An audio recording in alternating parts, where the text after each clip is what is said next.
بات کی غلط تعویل کرتا ہے جیسے آج کل ہو رہا ہے. میں عمران خان کا نہ مجھے نہیں یاد پڑتا میں نے کبھی ووٹ دیا ہے، نہ میں کہتا ہوں کہ ابھی جو نئی حکومت بنی ہے وہ غلط ہے. ہو سکتا ہے شہباز شریف ملک میں ایسے کام کر لیں جو عمران خان نہیں کر سکا، ہو سکتا ہے ملک ترقی کرنا شروع کر دے. لیکن ایک بات جو میری مذہبی ذمہ داری ہے، عمران خان کے ہر اچھے کام کی جس طرح سے تعویل کی جا رہی ہے نا، یہ تعویل قیامت کے دن گلے پڑ سکتی ہے. کچھ بھی اچھا کرے گا نا وہ تو جو مخالف ہے نا انہوں نے کیڑے ہی نکالنے اور یہودی ایجنٹ ہی بولنا ہے اس کو.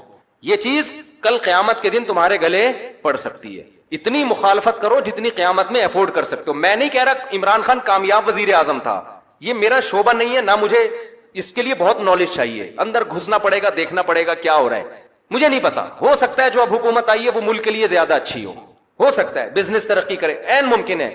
لیکن کچھ کام عمران خان نے ایسے کیے ہیں جو آج سے پہلے وزیر اعظم نے نہیں کیے. کچھ کام ایسے ہیں جن میں آپ بولو کہ یہ اچھے ہیں. آپ کہہ سکتے ہو مفتی صاحب آپ سیاست کو کیوں لے آتے ہو؟ میں سیاست کو نہیں لے کر آ رہا، میں جو قوم کی ہٹ دھرمی ہے نا کہ اچھائی کو بھی کیڑے نکال کے برائی، اور اپنے والے کی ہر برائی کو بھی کیا کرنا ہے، اچھا قرار دینا ہے. آپ ووٹ جس کو چاہے دیں، جس جماعت میں ہو، کوئی مسئلہ نہیں ہے. ہم سیاسی اختلافات ہمیشہ سے ہیں، اور میں بار بار کہنا، ہو سکتا ہے شہباز شریف اچھے وزیر اعظم ثابت ہوں، عین ممکن ہے، مجھے نہیں پتا، ممکن ہے. لیکن اتنی تعویلات صبح شام لوگوں سے بحث ہوتی ہیں. وہ قانون پاس کروا رہا ہے، وہ ابھی بہت ساری کچھ ہے بولنے کے لیے. علماء ہی نے یہ کام کیا. 20 پوائنٹ جمع کیے ہیں. 20 کام عمران خان کے ایسے ہیں جو اب تک کسی نے نہیں کیے. وہ بہت پازیٹو کام ہے. اس یونائٹڈ نیشن میں جا کے اتنے مضبوط انداز سے کشمیر کا ایشو کھڑا کرنا، اسلامو فوبیا کو منظور کروا لینا یونائٹڈ نیشن میں جا کے، جہاں جا رہے اپنا شلوار قمیض پہن کے جانا، اپنے قومی لباس کو فروغ دینا، اردو کو فروغ دینے کے لیے بھی بہت سے اقدامات کیے ہیں. کالج میں، یونیورسٹیوں میں قرآن کی تعلیم کو لازم قرار دیا ہے. القادر یونیورسٹی ہے، میں نے ادھر ادھر سے نہیں سنا، اس سیاسی تنظیموں سے نہیں. القادر یونیورسٹی کے جو ڈین ہیں ڈاکٹر ذیشان، مفتی تقی عثمانی صاحب سے ان کا تعلق ہے. ڈاکٹر ذیشان کے حوالے کیا القادر یونیورسٹی کو کہ یہاں اسلامی ماحول ہونا چاہیے، صوفی ازم سکھائیں، یہاں پہ اسلامی ماحول سکھائیں. وہ ڈاکٹر ذیشان سے تو ہماری ملاقاتیں ہوئی ہیں. میں جو باتیں کر رہا ہوں نا، میں ادھر ادھر سے سن کے نہیں کر رہا، میں ان لوگوں سے کر رہا ہوں جو کسی تنظیم کے نہیں ہے، نہ وہ پی ٹی آئی کے اور نہ وہ کسی اور تنظیم کے، اور وہ لوگ نیوٹرل ہیں بالکل، جن کا کسی سے کوئی مفاد نہیں ہے. وہ بتاتے ہیں کہ ہمیں بلایا. میں جب گورنر ہاؤس گیا ہوں وزیر اعظم سے ملنے کے لیے، ایک کپ چائے کی پیالی بھی ہمیں نہیں ملی ہے. عمران خان کے دور میں ایک چائے کی پیالی بھی ہمیں نہیں ملی. وہاں گورنر ہاؤس میں لوگوں نے بتایا، کیا بتایا، کہ آج سے پہلے جتنے وزراء تھے جب مہمان آتے تھے لاکھوں روپے کا بجٹ تھا ان کا، لاکھوں روپے کا جو مہمان پھوڑتے تھے یہاں بیٹھ کے. وزیر اعظم نے آتے ہی وہ سارا بجٹ کیا کر دیا، ختم. یہ غریب ملک ہے، اس کو اتنی عیاشی کرانے کی بالکل بھی ضرورت نہیں ہے. مہمان آئے، چائے پیئیں، پتلی گلی سے نکلیں. تو کچھ پازیٹو کام ہیں، آپ ان کو مان لو کہ یہ کیا ہیں، پازیٹو. مخالفت کرو اعتدال کے ساتھ. سمجھ رہے ہو؟ تو میں پھر کہہ رہا ہوں کہ ہو سکتا ہے شہباز شریف ملک کے زیادہ اچھے وزیر اعظم ثابت ہوں، ممکن ہے. یہ میرا ٹاپک نہیں ہے. میرا اتنا فرض ضرور بنتا ہے کہ مخالفت کرو اعتدال سے. آپ الزام لگاؤ کہ ناکام وزیر اعظم، اس میں یہ خامیاں تھیں، یہ خامیاں جس کی وجہ سے ناکام ہو گیا، ٹھیک ہے. لیکن جو اچھے کام کیے ہیں ان میں خام خامے بیٹھ کے گھما کے اس کو اتنی تعویلیں اتنے گھمانا، اس کو حد ہوتی ہے یار کسی چیز کی. ایبسولوٹلی ناٹ کہہ رہا ہے وہ واضح طور پر. کتنا جھوٹ بولو گے آپ. ہر چیز کو گھما رہے ہو اور سارے کام یہودیوں کے خلاف کر رہا ہے. ٹھپا لگا دیا اس کے اوپر یہودی ایجنٹ ہونے کا. یہ غلط ہے.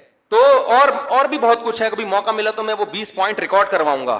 20 پوائنٹ جو ہے نا، مجھے موقع ملا تو. لیکن وہی ہوتا ہے کہ لوگ پھر ہمیں سمجھتے ہیں کہ میں پی ٹی آئی کا سپورٹر ہوں یا میں جے یو آئی کا مخالفت کر رہا ہوں. میں نہ جے یو آئی کا حامی ہوں نہ مخالف ہوں. یہ آپ کی سیاست ہے، آپ جانیں. اور اگر میں حامی ہوں گا بھی تو یہاں ممبر پہ نہیں ہوں گا. میں نجی محفل میں کسی کے سامنے بتا سکتا ہوں کہ میں کس کو سپورٹ کرتا ہوں. یہ میرا یہاں ممبر پہ ٹاپک نہیں ہے. میرا ممبر پہ جو ٹاپک ہے وہ اتنا ضرور ہے کہ ایک حد تک تعویلات کرو، اتنا آگے نہ بڑھو. اور جو کام اس نے اگر کوئی قادیانی کی سپورٹ میں بالفرض کیا ہے تو آپ آج جس کی حمایت کر رہے ہو انہوں نے اس سے زیادہ سپورٹ میں کام کیے ہوں گے. وہ سارے کام آپ پی جاتے ہو، صحیح ہے نا، اس لیے کہ آپ اس کو سپورٹ کر رہے ہو. اور آپ کا مخالف کی چھوٹی غلطیاں بھی آپ کو بڑی نظر آتی ہیں. اعتدال پیدا کرو، اعتدال. دیکھو کسی بھی تنظیم میں بن کے رہو، کوئی مسئلہ نہیں ہے. سیاسی اختلافات ہوتے ہیں، کوئی پیپلز پارٹی میں، کوئی مسلم لیگ میں، ہر قوم میں اچھے برے ہوتے ہیں. لیکن آپ مخالف کی اچھے کو اچھا کہو، اس کی غلط کو غلط کہو، اور اپنے لیڈر کے غلط کو غلط کہو اور اچھے کو اچھا کہو، اگر آپ کے پاس مضبوط ذرائع سے معلومات پہنچ جاتی ہیں تو نہیں پہنچتی تو پھر خاموشی اختیار کرو۔ عمران خان سے 100 دفعہ اختلاف کے باوجود عمران خان نے ختم نبوت کا مسئلے پر بھی علماء کو بلایا ہے، علماء سے ملاقات کی پوری کوشش کی، مگر بہت سے علماء، میں نام لینا مناسب نہیں سمجھتا، وہ عمران خان سے بولو بھائی نہیں ملے۔ ان کی کوئی سیاسی مجبوریاں تھیں یا کیا تھا، وہ یہ سمجھتے تھے کہ ہمیں کیش کرا رہا ہے، واللہ عالم۔ لیکن ایک اصولی بات ہے کہ جب آپ کو بلایا جا رہا ہے، علماء کو ساتھ بٹھانے کی حکومت کوشش کر رہی ہے، اور آپ اپنی سیاسی مجبوریاں یا کسی بھی بیس پر آپ نہیں بیٹھ رہے، تو پھر جب آپ کے خلاف قانون سازی ہوگی تو پھر آپ کو احتجاج کرنے کی اجازت، وہ کہہ سکتا ہے بھائی میں نے بلایا تھا، آپ نہیں آئے، ختم، اب آپ کیوں مجھے قادیانی اور یہودی ایجنٹ کے تانے دے رہے ہو؟ تو ایسا ہوا ہے کہ عمران خان نے کوشش کی علماء کو ساتھ بٹھانے کی، چند علماء کو جو مشہور علماء ہیں، یعنی بڑے طبقے کے علماء ہیں، لیکن ان علماء نے انکار کر دیا۔ میں ان علماء پہ طنز نہیں کر رہا، ہو سکتا ہے ان کی کوئی مجبوری ہو کہ بھئی ہمیں کیش کرانا چاہ رہا ہے یا کیا کرنا چاہ رہا ہے، لیکن بات یہ ہے کہ ہم دلوں کا حال نہیں جانتے، ایسا تو کوئی بھی کہہ سکتا ہے، تو اس کے لیے حجت تمام ہو سکتی تھی۔ تو اللہ تعالیٰ مولانا طاہر صاحب کو دنیا اور آخرت کی بھلائیاں دے، انہوں نے آگے بڑھ کے قدم اٹھایا تاکہ علماء اور حکومت کے درمیان فاصلے، اگر وہ بھی کہتے جاؤ تم یہودی ایجنٹ ہے، تمہیں تو پتہ نہیں کیا کیا جو فوج الزامات لگ رہے ہیں، تو وہ کہتا ٹھیک ہے بھائی ٹھیک ہے، پھر ہم نے جو یہ نعرہ لگایا مدینہ کی ریاست، ہم یہ نعرہ واپس لے رہے ہیں، یہ ملک سیکولر بنے گا، یہ اسلام کا قلعہ بنی نہیں سکتا۔ اس کے پاس ایک جواز ہوتا۔ اب ممکن ہے مدینہ کی ریاست بنائے یا نہ بنائے یہ تو میں نہیں جانتا، لیکن حجت تو تام ہو گئی نا، کہہ تو سکتے ہیں کہ آپ دعوے کیا کر رہے تھے اور آپ کر کیا رہے ہو۔ ان سے پہلے جو حکمران تھے وہ تو اسلام کا نام لینا ہی چھوڑ دیا تھا۔ میں ذاتی طور پر عمران خان کی جو بھی تقریر میں نے سنی ہے، بلا مبالغہ، مجھے نہیں پتا کہ وہ یہودی ایجنٹ ہے یا نہیں ہے، مجھے نہیں پتا، لیکن اللہ کی قسم ان تقریروں میں جو مزہ آیا ہے وہ ایسے لگتا ہے جیسے کوئی عالم دین اور مولوی تقریر کر رہا ہو۔ اس طرح کی تقریریں ہمارے سابق حکمران نہیں کرتے۔ ہاں اس تقریر میں اگر اس عمران خان کی کہیں زبان لڑکھڑائے گی، اس کو لوگ پکڑ کے بیٹھ جاتے ہیں۔ بات آ رہی ہے سمجھ؟ حضرت مولانا طارق صاحب نے یہ کہا کہ عمران خان کی بیوی پورے شریف پردے میں آئی ہے، ماشاءاللہ، یہ پہلی دفعہ پاکستان میں ہوا ہے، تو یہ اچھی بات ہے نا۔ اگر اسکرٹ پہن کے آتی، سب انگلیاں اٹھاتے، دیکھو ہم تو کہہ رہے تھے نا یہودی ایجنٹ ہے، برقعے میں آ گئی تو یہ کیا ہے؟ یہ کیموفلاج ہے، یہ لوگوں کو اب یہ خام خام میں شو مارنا ہے کہ ہم بھی کیا ہیں تھوڑا سا دین سے۔ تو آپ نے جب یہ فیصلہ کیا ہوا ہے کہ ہر چیز کو آپ نے الٹا ہی لے کے جانا ہے، تو پی ٹی آئی کے صدر کی بات نہیں کر رہا میں، حکومت کی بات کر رہا ہوں۔ پھر حکومت یہ کہے گی، کہنے میں حق بجانب ہوگی کہ ان مولویوں کو مطمئن کرنا ہمارے بس میں نہیں ہے، یہ نہیں مطمئن ہوں گے، کچھ بھی کر لو۔ تو میرے بھائی اس سے علماء کو نقصان ہوگا، اس سے مذہب کو نقصان ہوگا۔ تو میں پھر یہ کہہ دوں کہ میں ہر چیز میں پی ٹی آئی کی یا عمران، اور پی ٹی آئی کی تو بات ہی نہیں کر رہا میں، پی ٹی آئی میں تو عجیب عجیب چیزیں پڑی ہوئی ہیں۔ ایک فواد چودھری بھی ہے پی ٹی آئی میں، اس کو خدا نخواستہ میرا بیان آپ فواد چودھری کے حق میں نہ لے کے جائیں، تو بیچارہ پتہ نہیں کس قسم کی چیز اللہ نے پاکستان کو دی ہے، اس سے پہلے تو اس قسم کی چیز ابھی تک مارکیٹ میں آئی نہیں ہے۔ تو پی ٹی آئی کے ہر فرد کے بارے میں نہیں کہہ رہا، نہ مولانا کہہ رہے ہیں، مولانا حکومت کو کہہ رہے ہیں کہ حکومت کے کچھ کام اچھے ہیں، اور اس کا مطلب یہ نہیں کہ مولانا حکومت کے ہر کام کو اچھا مانتے ہیں، کچھ کاموں کو اچھا اس لیے کہہ رہے ہیں کہ بھئی جو کرنے کے کام ہے، جو اچھے کام ہیں ان میں اپریشیٹ کرو، تاکہ حکومت ہماری باقی چیزوں میں بھی بات بولو بھائی سنیں۔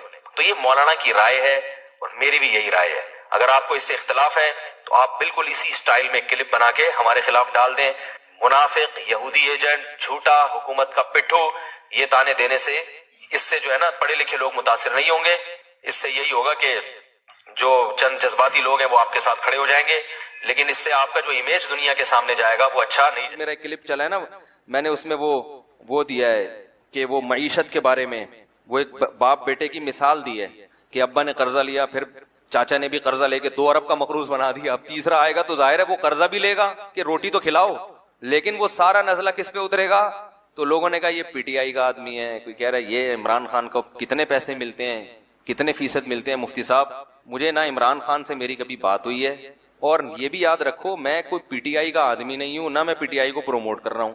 پی ٹی آئی میں بڑے بڑے فنڈر پڑے ہوئے ہیں فواد چودھری صاحب بھی معذرت کے ساتھ پی ٹی آئی میں ہی ہیں، تو ہم کہاں فواد چودھری کی حمایت کریں گے؟ میری ذاتی رائے ہے، پی ٹی آئی کے بارے میں نہیں، ذاتی رائے ہے عمران خان کے بارے میں کہ کچھ تھوڑا سا ٹھیک لگتا ہے، واللہ عالم، لیکن میں کوئی پیغمبر نہیں ہوں، میں کوئی مجھ پر وحی نازل نہیں ہوتی۔ جیسے آپ لوگ صغرے کبرے ملا کے ایک نتیجہ نکالتے ہیں کسی کے بارے میں فیصلہ کرتے ہیں یہ صحیح ہے یا غلط, تو میں بھی ایک نتیجہ نکالنے کی تھوڑی بہت صلاحیت رکھتا ہوں. میرا خیال ہے کہ بندہ اتنا غلط نہیں ہے جتنا بنا کے پیش کیا جا رہا ہے. اس کا مطلب لوگ یہ لیتے ہیں کہ میں مولانا فضل الرحمان کی مخالفت کر رہا ہوں, حالانکہ یہ بھی نہیں ہے. جب کسی ایک آدمی کی تعریف کی جائے تو اس کا مطلب یہ تھوڑی کہ اس کے مخالف کی برائی کر رہے ہیں آپ.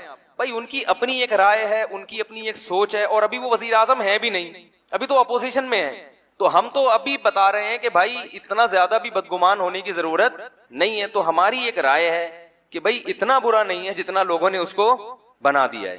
تو ان بیسس کی بیس پر آپ جو مخالفت کر رہے ہیں تو یہ بیسس درست نہیں ہے, کسی اور بیس پہ کریں میرا خیال ہے. لیکن اگر آپ کو اس سے اختلاف ہے تو آپ ایک کلپ بنا دیں, بھائی مفتی طارق مسعود صاحب نے جو کہا ہے ہمیں ان کی رائے سے اتفاق نہیں ہے, اور ہماری رائے یہ ہے جس پر دلائل یہ ہیں. اختلاف ہمیشہ سے تھا, آج بھی ہے اور ہمیشہ رہے گا. جب تک انسان موجود ہیں اس دنیا میں کبھی ایک پلیٹ فارم پہ جمع نہیں ہو سکتے. تو اب ان اختلافات کی بیس پر ہم آپس میں نفرتیں پیدا کرنا شروع کر دیں کہ جی جو جمعیت کا ہوگا میں اس کو نہیں مانوں گا, یا جو مولانا فضل الرحمان کی تعریف میں اگر کچھ کہہ دے تو وہ پیچھے توپے لے کے ان کے پیچھے پڑ گئے آپ کہ مولانا کی تعریف کیوں کر دی آپ نے, اور جو ادھر کی تعریف کر دے اس کے پیچھے. اس سے سوائے آپس میں پھڈے بازی کے, لڑائی کے کچھ بھی حاصل نہیں ہوگا. تو بھائی ہر آدمی کو اپنی رائے کے اظہار کی اجازت ہونی چاہیے. میری ایک رائے ہے, آپ مانے ٹھیک ہے, نہیں مانے کروڑ دفعہ اس سے اختلاف کریں, میں آپ کے خلاف کوئی کلپ, میرے پاس تو کلپ کے زیادہ ذرائع ہیں, سمجھ رہے ہیں. میں تو اپنی بات اگر پہنچانا چاہوں تو ملینز لوگوں تک پہنچ جاتی ہے, تو میں تو کوئی کلپ نہیں بناتا. تو اس لیے یعنی کلپ کا مطلب یہ کہ اگر کوئی میرے یعنی جس شخصیت کے میں خلاف ہوں اور وہ اس کی حمایت کر دے تو میں تھوڑی کلپ بناؤں گا. بھائی میری ایک رائے ہے کہ یہ اتنا برا نہیں ہے جتنا لوگوں نے بنا دیا. سمجھ رہے ہیں. یہ بھی ممکن ہے کہ اگلی دفعہ مسلم لیگ کی حکومت آ جائے, اس بات کا بھی پورا امکان موجود ہے. تو آپ مجھے کیسے کہہ رہے ہیں کہ یہ پیسے کھاتا ہے وہاں سے؟ مجھے پورا اس بات کا امکان موجود ہے کہ اگلی دفعہ کس کی حکومت آ جائے گی, مسلم لیگ کی حکومت آ جائے گی, اس بات کا امکان موجود ہے. تو پھر ہم کیا کریں گے ہیں بھائی؟ یعنی ایسے کی تعریف کی جائے جو قیامت تک کے لیے آیا ہو یا بہت طویل عرصے کے لیے آیا ہو, پھر آدمی کہتا ہے بھائی اس کے مفاد ہیں, جس کا یہی نہ پتا ہو کہ اگلی دفعہ آئے گا کہ بھی نہیں آئے گا. تو اس میں صرف اب مقصد یہ ہوتا ہے, آپ یہ کہہ سکتے ہیں کہ پھر آپ اس موضوع کو چھیڑتے کیوں ہیں؟ بھائی لوگوں کی طبیعت میں اعتدال پیدا کرنا. کیونکہ میں جہاں جا رہا ہوں سن رہا ہوں ابے معیشت کا بیڑا غرق ہو گیا, ابے معیشت کا یہ کر دیا, ابے معیشت کا. تو ایک ہماری بھی سوچ ہے, تھوڑا سا ہم بھی امت کا درد رکھتے ہیں کہ یار اگر اس طرح سے سوچنا شروع کر دو گے تو تم پر پھر ایسے حکمران ہی مسلط ہوں گے جو مصنوعی طریقے سے معیشت کو چلائیں گے اور تم پھر اس سے خوش رہو گے. تو یہ میرے ذہن میں ایک پاکستانی ہونے کے ناطے یہ خیال آیا ہے, تو مجھے اس خیال کو بیان کرنے کی اجازت بولو بھائی ہونی چاہیے. تو پاکستانی ہونے کے ناطے کہ ہماری قوم ہے, اور یہ میں بیٹھ کے پھینکتا نہیں ہوں, ہمارے بھی تعلقات ہیں, سلام دعا ہے اوپر کے طبقے سے جہاں سے ہمیں بھی کچھ اطلاعات ملتی ہیں. تو ایسے نہیں کہ اٹھے اور منہ دھویا اور آئے اور ایک رائے پھینک کے لوگوں میں ایک آگ لگا کے چلے گئے. تو ایسا نہیں ہوتا, سوچ سمجھ کے کوئی بات کی جاتی ہے. لیکن پھر بھی ہم پیغمبر نہیں ہیں, ہم سے 100 دفعہ غلطی ہو. یہ بھی ممکن ہے کہ ہم اس بیان سے رجوع کر لیں, اور یہ بھی مطلب نہیں ہے کہ پی ٹی آئی کے جتنے کام ہیں ہم نے ان کو سیدھا کرنے کا ٹھیکہ, وہ جو کر رہے ہیں صحیح کر. بات ہو گئی تھی اس دن تو وہ کلپ میں صلواتیں بھی ٹھیک ٹھاک سننے کو ملی, تو میں ان صلواتیں کرنے والوں کو کہتا ہوں میں کوئی پی ٹی آئی کا آدمی نہیں ہوں, نہ میں پی ٹی آئی کو پروموٹ کر رہا ہوں. اگر میں کروں گا بھی تو ممبر پہ بیٹھ کے نہیں کروں گا. مجھے نہیں پتا, ہو سکتا ہے میں جے یو آئی کا